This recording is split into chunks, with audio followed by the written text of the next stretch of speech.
I've got a dozen new books for you this week. You can listen to all of them straight through or go down to the description and click on just the titles that you're interested in hearing about.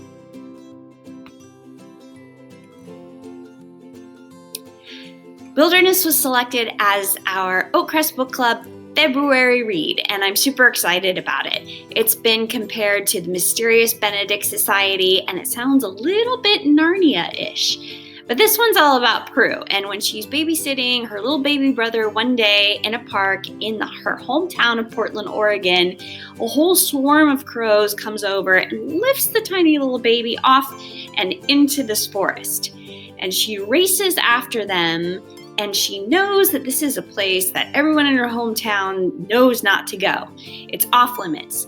But she has no choice. And so she and her sort of friend Curtis soon find themselves in this war among all the various people and creatures who live in the impassable wilderness, all while trying to find her little brother. It's told from multiple points of view, and it includes tons of illustrations, and I think it sounds like a great fantasy adventure that many of you are going to dig.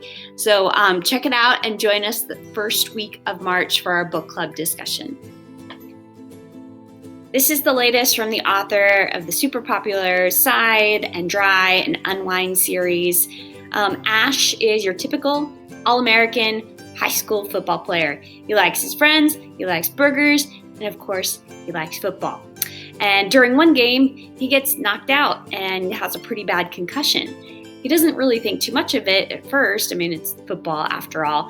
But then he starts to realize that things around him have changed. In fact, all the stop signs that were once red are now blue. When he's knocked out yet again, he's in a world where his father is a famous football player. And because of that, he's suddenly rich and doesn't have to worry about money anymore. So he tests a theory that each concussion is knocking him into kind of some alternate universe. And the third time, it knocks him into a world where segregation is once again legal.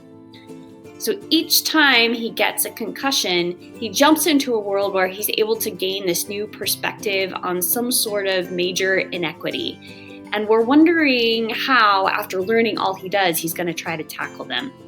So those who like sci-fi and sports might find this one right up your alley. It's classified as a high school read, mostly because of some language, but if you'd like to read it and your family's okay with it, just have a family member shoot me an email.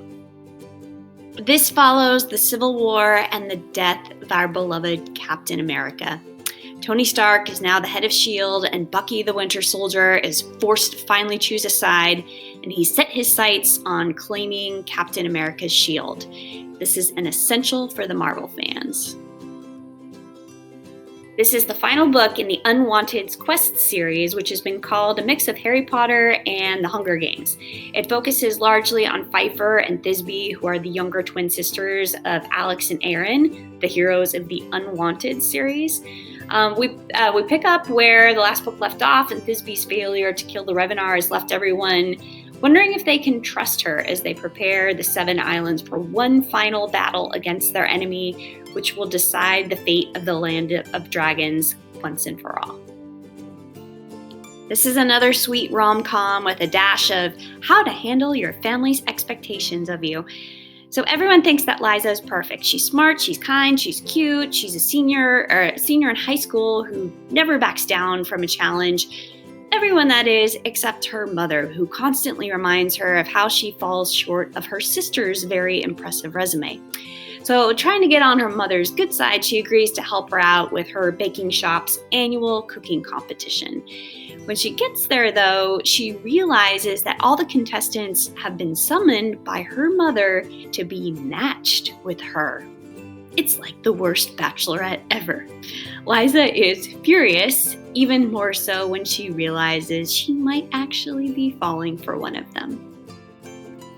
This is another one about first love, family expectations, and food. Lynn and Bao's families own rival pho restaurants, and the two of them could not be more different. Bao is reliable and dependable, and Lynn is this artistic free spirit.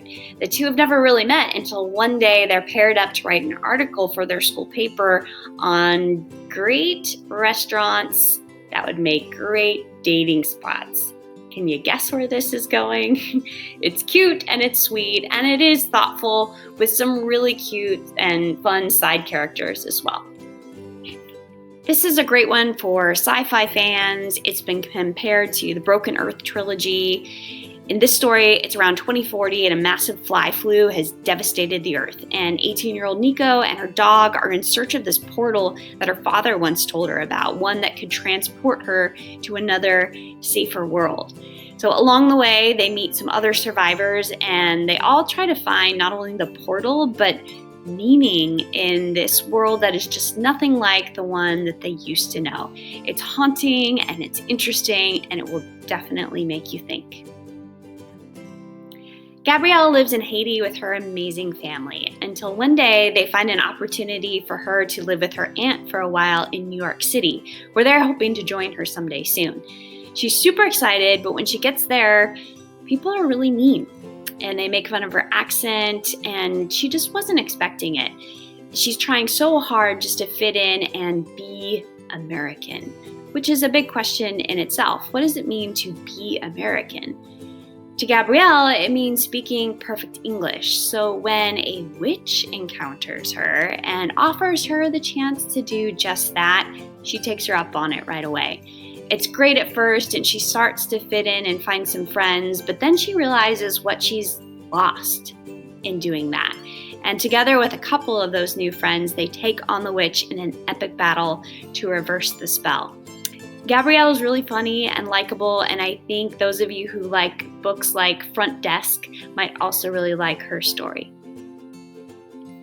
NADIA loves fun facts, her friends who call themselves the Nerd Patrol, and is super proud of her Egyptian heritage. In fact, each year since she and her family have gone back, every summer, she always picks up some sort of souvenir to bring back with her. This last year, she picked up this hippo amulet.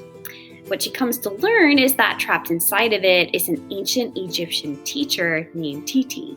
His only way out is to help someone solve a series of problems, and NADIA has plenty of them. She's about to enter this contest to design a new museum exhibit, and she's dealing with this new kid at school who keeps trying to bring her down. It's a fun, quick read with some great illustrations that really enhance the story. When Rose turns 12, she's finally allowed to participate in the annual Capturing of Magic celebration that happens every year on New Year's with her father, who is known as the most magical man in town. But on the big day, she only catches one jar, and she starts to question whether she was really meant to follow in her father's footsteps. It doesn't help that her father is furious with her failure. His anger, which was never really directed toward her before, is something she's never really seen, and it makes her question not only her self-worth, but the way he treats others. And as she starts to notice more, she sees that this man that she once adored is not really who she thought he was. And with the support of her friend, she comes to recognize that her father's anger is more than anger. It's actually abuse, and not something that anyone deserves to endure. So while there's an element of magic to it, this is a very real story of someone who is in a tough situation, but is fortunate to find and receive the help that she needs to recognize it, get out, and heal.